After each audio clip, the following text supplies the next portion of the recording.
Hello everybody and welcome back to another video, and today we're going to be looking at something I don't think I've really actually covered very often on this channel.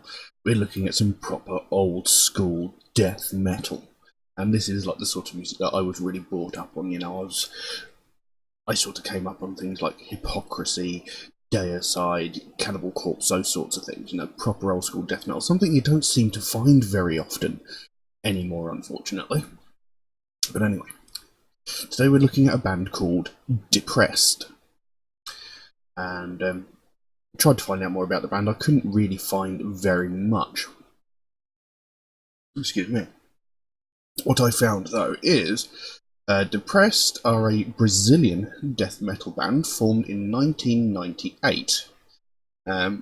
They acquired a fairly decent underground following around Brazil with a single demo that they released around 1999, I think it was. The band then sort of went on hiatus around 2000.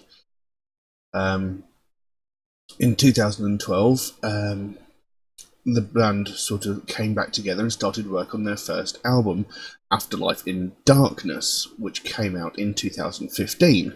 And since then, they haven't really produced anything, although they have a new album coming out on the 22nd of November this year, called Beyond the Putrid Vision.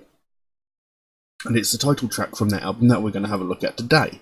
Unfortunately, there aren't any lyrics available for the track, but regardless of that fact, I do like me some proper good old school death metal, so this should be interesting. So we're just reacting to the actual sound of the track, not the actual meaning behind it, unfortunately, since I can't find any lyrics. But we'll find out what this is like, so we'll jump straight into it, I think. So, Beyond the Putrid Fiction by Depressed. Let's have a look.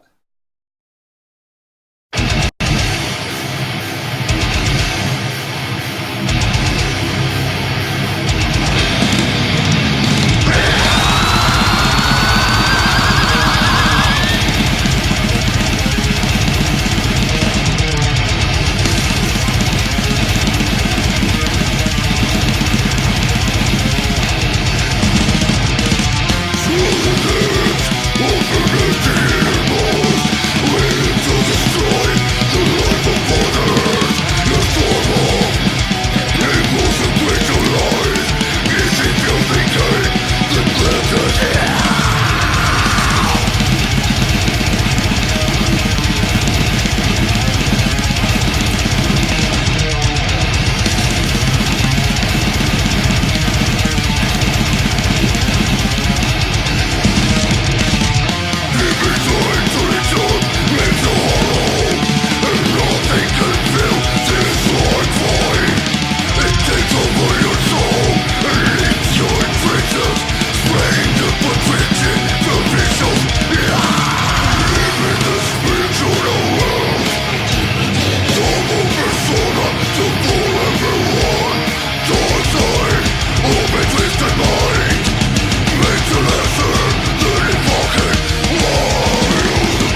And there we go. That was Beyond the Putrid Fiction by Depress, and that was fantastic.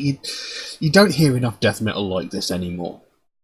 I mean, the song from the very, very start, the very second that song started, it was really right there, really heavy, right in your face. It was brilliant.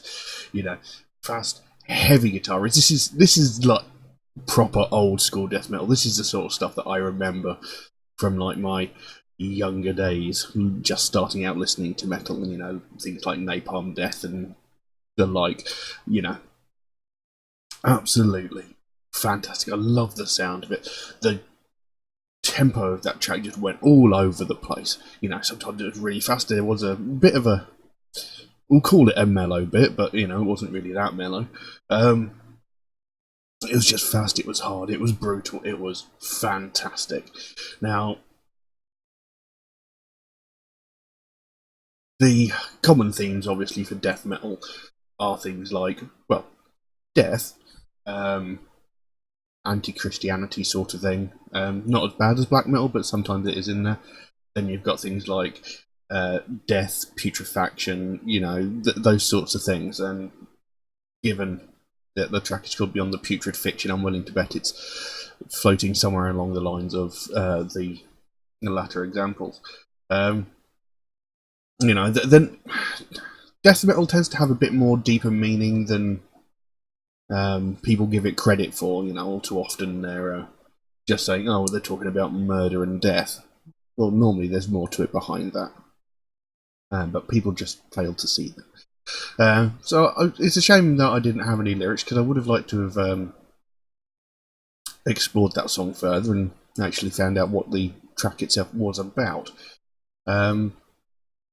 But that was really good, really fast, really heavy, brutal death metal. And like I said, we don't hear enough death metal like this anymore. Death metal seems to have gotten a bit light these days.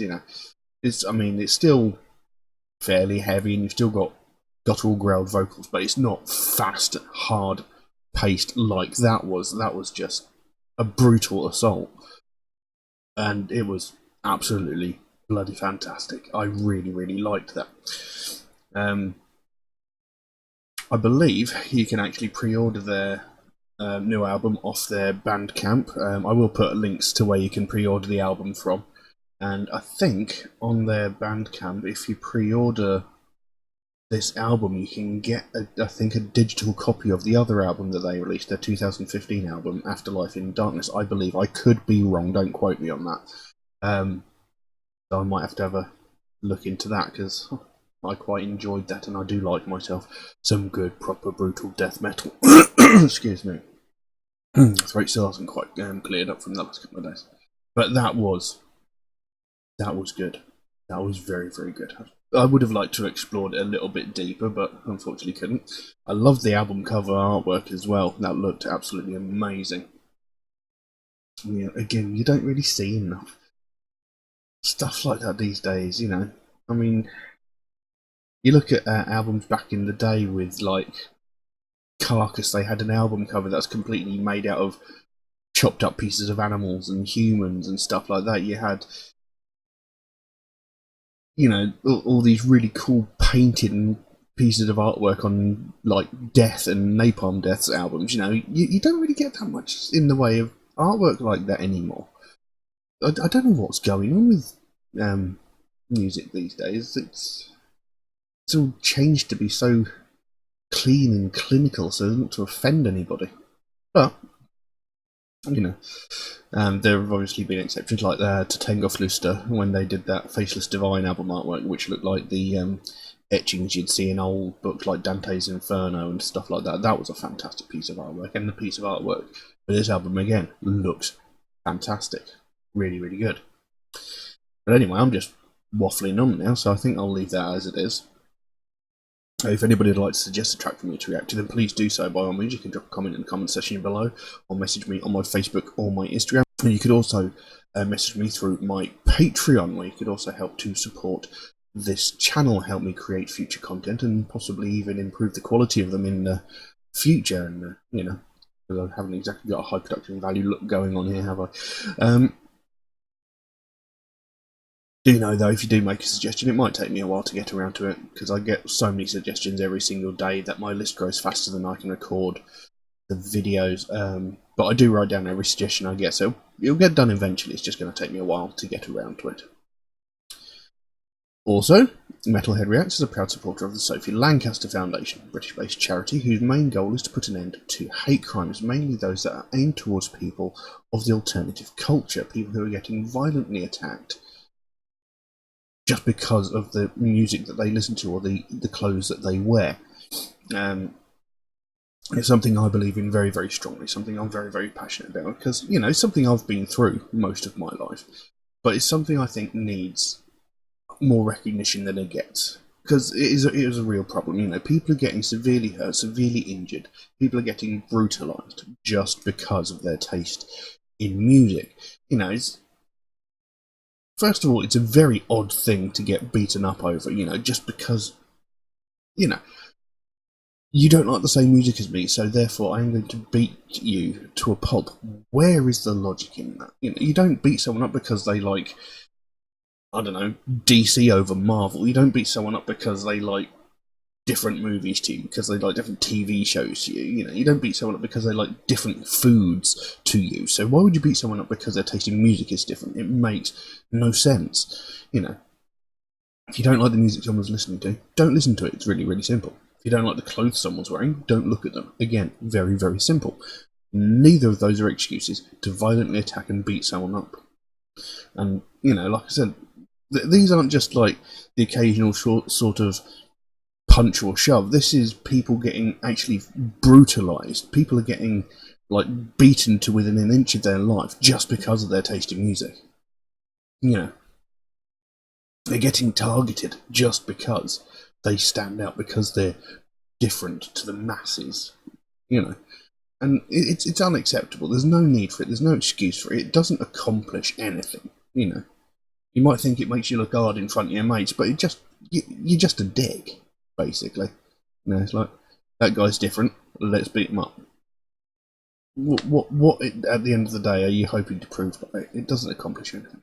But unfortunately, it happens all the time, every single day, and it doesn't get spoken about unless a real tragedy happens. I mean, you look at the Sophie Lancaster incident. You know, this girl and her boyfriend, Rob Melby, were walking home, minding their own business, and they were attacked by a group of 5 or 6 people. You know, these people didn't know who they were.